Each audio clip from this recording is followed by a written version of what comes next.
Hello trainers, Ganeto here, and today we're diving together into Go Battle League and of course Great League, which is back into action. So we're gonna showcase a team that I used to showcase on my channel, especially on my best teams video, but instead of Altaria, we're gonna add now the amazing Togetic. So this Pokemon now with RLAs is gonna be a much better option than any other flyer, I believe, especially that it also has the move Dazzling, and in combination with Fairy Wind can get there fairly fast, even faster to the RLS of course, but for Dazzling, well, it's always nice to have a pretty nice nuke on your asset. So what I also like about Togetic is it can cover the fighters and has insane bulk, so this team is super bulky, and in combination with your Jellicent, Togetic can also protect your Stunfisk from those fighters, which is pretty neat. This is the irony though here, because they can still finish me off with their fighter. However, as it seems, they have something like a triple counter team, so we can always expect something like an Obstacle, a Medicham, or even a Vigoroth at the back. So RLS here is gonna do tremendous amount of work up against them, and I was counting the moves. I was pretty sure this is no Thunderbolt at all, and in my weird thinking is that I can easily go in now with Jellicent, and let's see what they have at the back. If they have the Obstacle, well, obviously we're gonna be in a very bad spot, but if they have Vigoroth or Medicham, we're gonna be on a very good one. To our good fortune, it is gonna be a Vigoroth, so right here the battle is not over yet, but still we're looking pretty positive. So Bulldoze will do not enough damage. Even one more Bulldoze can easily be taken by our Jellicent, and all I want to do here is to press for that next serve. However, I know that they have more than enough energy for that Bulldoze and something more, so right here I'm just gonna switch out immediately to my Togetic, knowing that they are not gonna go for back-to-back moves, and right here I have two RLACs, which means that one will be for the Scrafty, one for the Vigoroth, and that will start off the video in a positive tone. Into the next one now with a Lickitung up in front. So this is not looking that great, because Lickitung can absolutely tank the moves, and they're going for the overfarm. Perhaps they're gonna check out my moves here, because I want to switch out at some point to my Stunfisk and catch a move, but as it seems I'm just gonna stay in, because we have so much bulk on our Pokemon over here that we can survive all those leaks and two Body Slams in combination with a Dazzling to blow them down into us. So into now the next matchup against this Medicham, and we're having now the upper hand with the alignment, or I thought so, because at the back they have two Pokemon that can absolutely be insanely good against my Stunfisk. To my good fortune though, they're just gonna get to their Gligar, and of course they're gonna get the first serve into their faces, which is pretty nice for me, because right here I can still press now for those Rock Slides and the Shields. I think now that I might have actually the upper hand against this Gligar, which can go for the dig, because now Jellicent is gonna send victorious even against a threat like Gligar. We're just gonna block whatever they throw here. I do not want to risk it for the biscuit. I'm just gonna go ahead and play it super safe. So surf number one, surf number two before they reach to another dig, and this is gonna be the goodbye to that Gligar. Now Medicham returns, but to be honest they stand no chance at all, because all we need is a simple Shadow Ball. They know that, they realize that, and they are just gonna back down. Into the next one now with a Deoxys up in front. So Deoxys is not the best lead for our team, because it has the counters for our Stunfisk, and of course with Rock Slide or Thunderbolt can still pressure down my Togetic over here to no HP at some point. So definitely a counter to my team. So right after we're gonna be met up with a Lantern, which is a severe threat to my line, but still we're having Stunfisk, which can still handle it with style.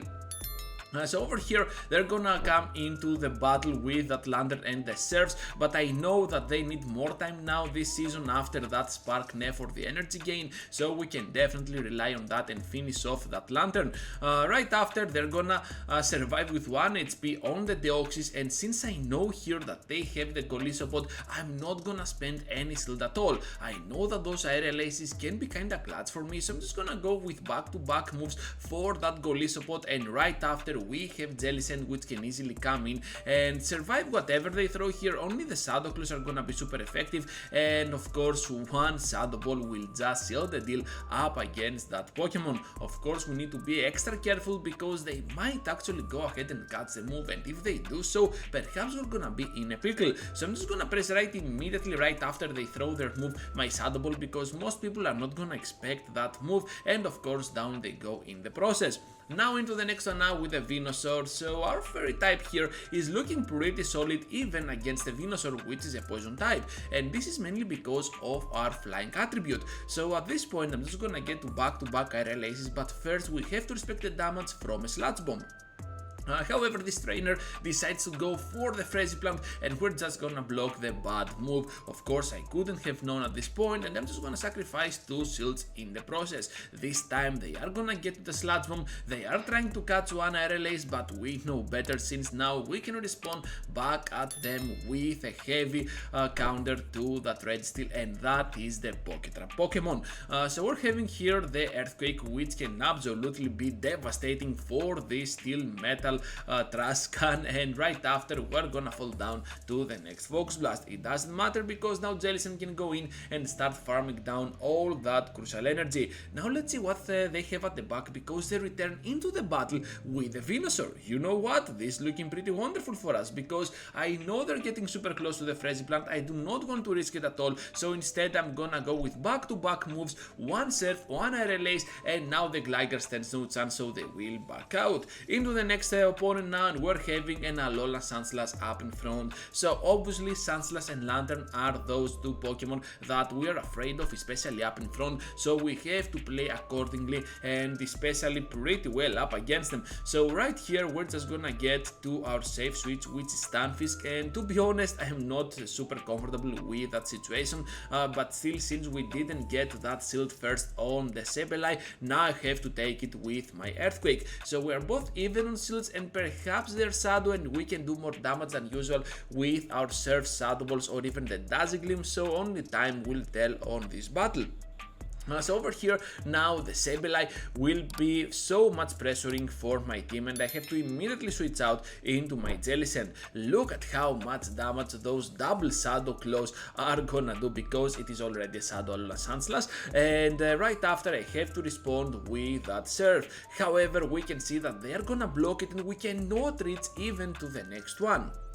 So this Sandslash here is gonna reach to the Ice Punch. I have to get here to the Dazzling. Hopefully this will knock out this Sandslash, but yeah, they can still survive even with a little bit of HP, and that's gonna be crucial, so down we go. And of course they also had one more Pokemon at the back, so yeah, we stood no chance at all up against that threat. Into the next one now with the Pidgeot up in front.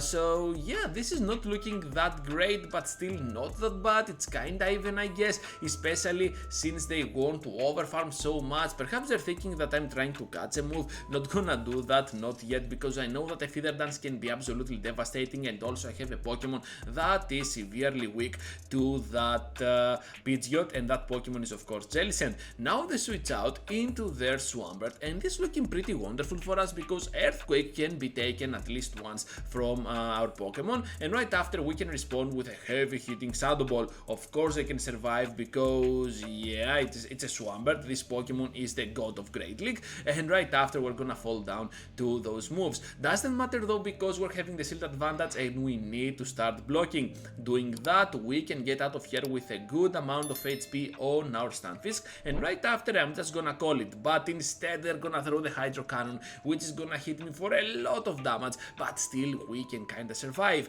Right after we'll try to farm down, we can do exactly that, and now I'm expecting that Pidgeot to return. Now Pidgeot has some energy to spare, and of course I need to respect the damage, so here comes the Feather Dance. Still I need to block it, and right after I have to respond with a Rock Slide. Switching out immediately to my Togetic, we're having the Dazzling, down goes the Pidgeot, and the Swampert will follow the same fate, because one Fairy Wind at this amount of HP will be absolutely fatal. into the final one now, and we're having a kinda good lead against the Sableye. This is no way a return, so I'm just gonna let that go through. If I was sure this was gonna be at the return range, I was probably gonna shield, but as it seems this trainer went for the early move. So at this point Azumarill will be at the back, and right after we will try to catch one Ice Beam on our Jellicent. This is not gonna work that effectively. And to be honest, Player is still gonna be kinda troublesome for us. Hopefully though we can still get to our Shadow Ball, and this is gonna do so much damage on the Azumarill at the point that they cannot stand it. Look at how low they are already, and we can easily farm down, I believe here. No, we cannot. Oh my goodness, I thought we could. So anyways, we need to sacrifice a shield. So obviously Azumarill not a threat to be underestimated for sure for Great League. So right here they're gonna block my Shadow Ball, and right after I will go for the Wombo combo and my Dazzling, so instead they're gonna throw both of them shields out of the way. So right here we're having now the RLAs for cheap damage, and that will put Ninetales at a point that perhaps one Rock Slide might actually do the trick in combination with my Machos. So at this point we're just gonna take whatever they throw. Even if they get to a double Weather Ball, I don't mind at all, because I know that the foul play will just hurt more at this point from that Sableye.